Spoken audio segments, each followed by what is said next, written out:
Rugged rancher stands on his land, pipeline trench cutting through soil, shocked and angry. They thought they could bully me into submission. Without warning, the HOA pushed a pipeline straight through the heart of my ranch, cutting fences, tearing soil, and acting like they owned the land I'd worked my whole life to protect. When I protested, they laughed and threatened fines that would bankrupt most people.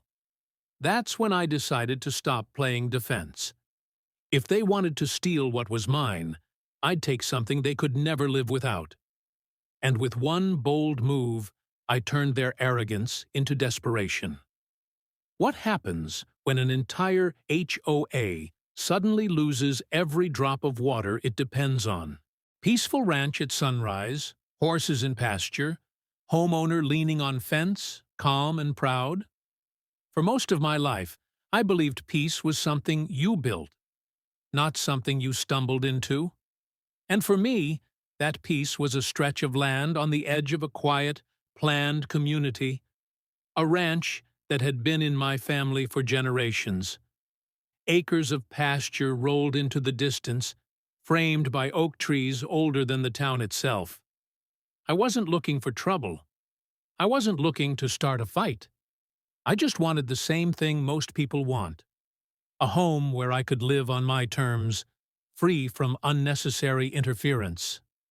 HOA board meeting in polished clubhouse, Carter smug at head of table, residents nodding. The community nearby was governed by a homeowners association, the HOA. Their world was one of neatly trimmed hedges, beige houses built too close together, and people who loved nothing more than measuring grass height with rulers. I didn't live under their rule. My ranch predated their development by decades, and my land was just outside their jurisdiction.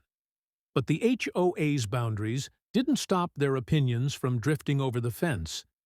At first, the interactions were small. They'd leave friendly notes suggesting I tidy up the fence line, or consider planting more aesthetically cohesive landscaping. I ignored them, politely at first, then firmly. My land wasn't part of their manicured vision, and I had no intention of bending to their preferences. Still, I figured it was nothing more than the usual suburban fussiness. We'd coexist quietly, them on their cul-de-sacs, me with my cattle and pastures. Life was simple then. My mornings started before sunrise, tending to the horses and checking irrigation lines that kept the pastures green. Evenings ended on the porch, watching the sky fade orange and red. The land wasn't just property to me, it was legacy. My father had taught me how to mend fences here. My mother planted the oak by the barn when I was a child. Every inch carried memories. But beneath that peaceful routine, something was shifting. The HOA was growing, expanding its developments closer and closer to my property line. What used to be miles of open field between us had shrunk to a few hundred yards. Their board members started referring to my ranch as an adjacent property in their newsletters, as if they were already planning how it should look. I brushed it off as overreach, until I learned they had bigger ambitions. The first real sign of trouble came during a casual conversation at a town hall meeting. A board member, a man named Carter, approached me with a smile that didn't reach his eyes. He spoke of collaboration and community improvement, hinting at how beneficial it would be for everyone if we could integrate infrastructure across property lines. His words were polite, but I recognized the subtext. They wanted something from my land.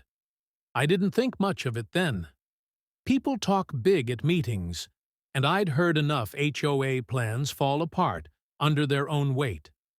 But I should have paid closer attention. Over the next few months, construction vehicles started appearing closer to my fence line.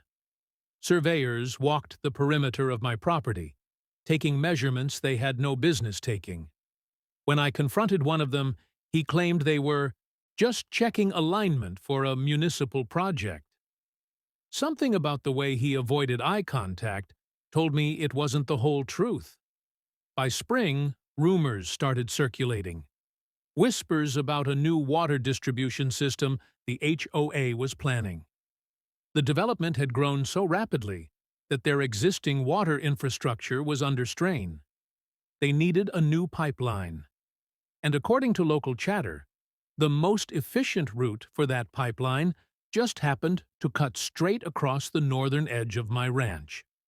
I laughed it off. Surely, they couldn't just build something on private property without permission. Surely, even the HOA, with all its arrogance and bylaws, knew there were limits. But the truth was, I'd underestimated them.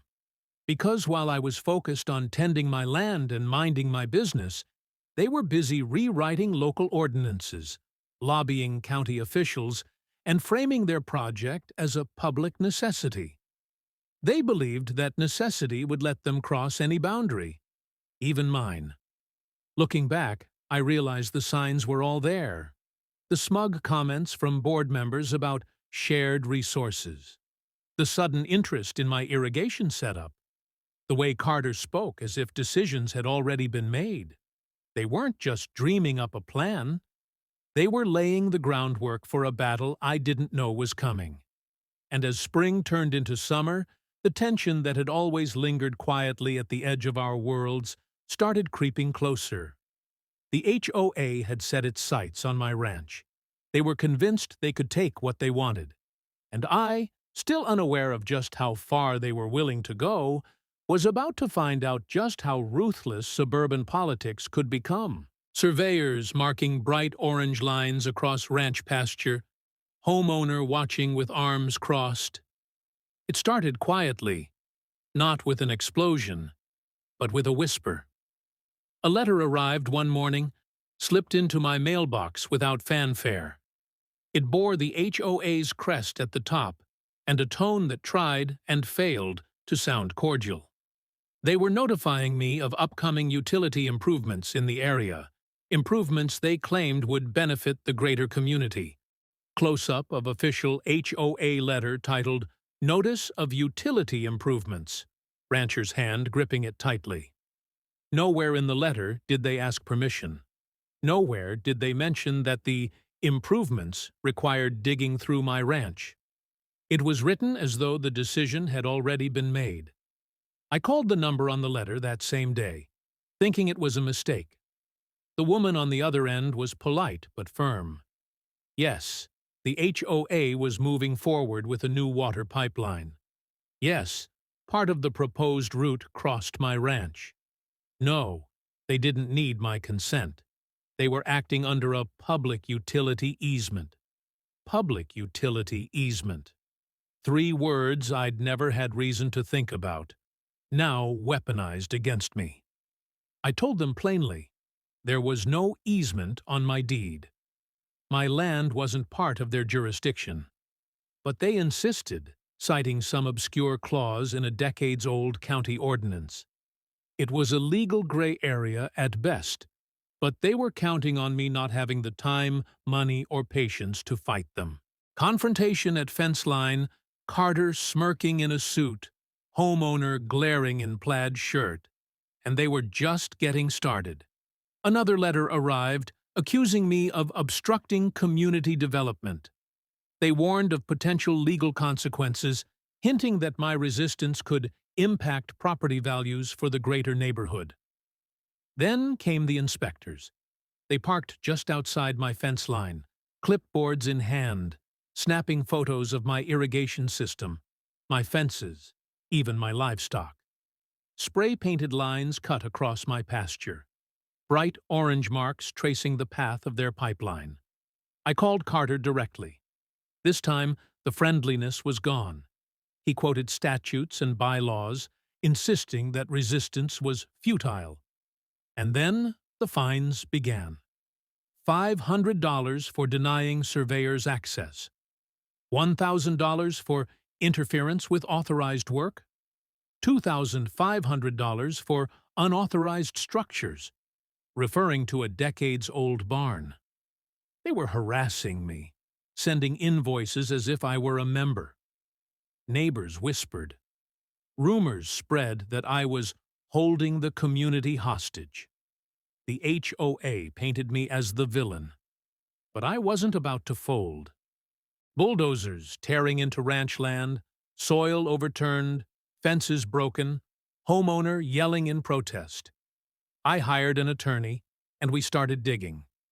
Their claims had no legal ground. There was no valid easement. The pipeline wasn't municipal. It was private. I sent a cease and desist.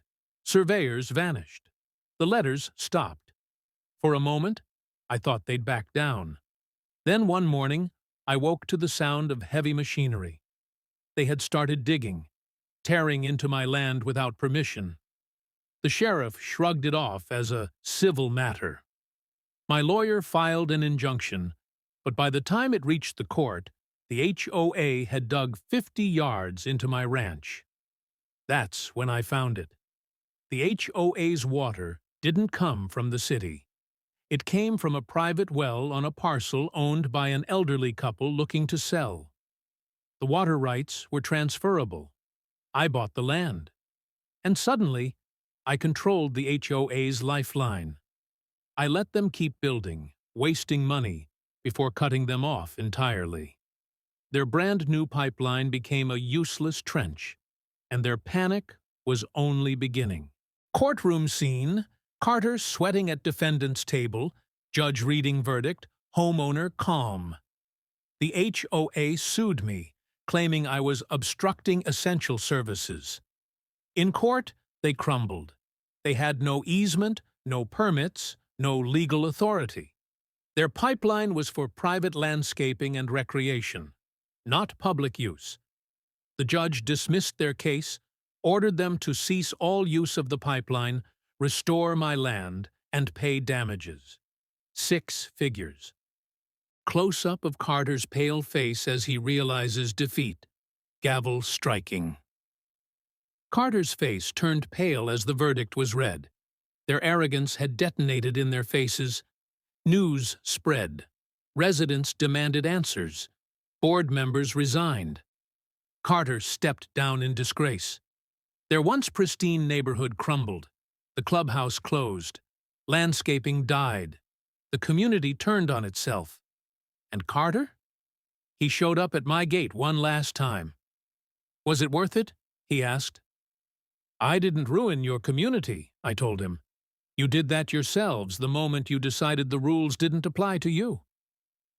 That was the last time I saw him. Restored ranch pasture at sunset, fences rebuilt, homeowner standing tall. Months later, the scars on my land had healed. My ranch was whole again. Abandoned HOA clubhouse with cracked windows, weeds overtaking lawns. The HOA, meanwhile, was bankrupt, their image in ruins. Residents rebelled. A new board replaced the old, cautious, apologetic, and stripped of arrogance. The story spread across the state, becoming a legal cautionary tale. I received letters from strangers thanking me for standing up. My fight became theirs, too. Close-up of homeowner leaning on fence at sunset, thoughtful expression. It wasn't just about a pipeline. It was about legacy, principle, and the refusal to be bullied. I learned that peace isn't always the absence of conflict. Sometimes, it's what you earn by weathering the storm and standing firm. The HOA lost their illusion of control. I reclaimed my dignity and peace. And the lesson lives on. Power can be built on fear, but it collapses under resistance. So I'll ask you this. If someone came for what's yours tomorrow, would you be ready to stand your ground?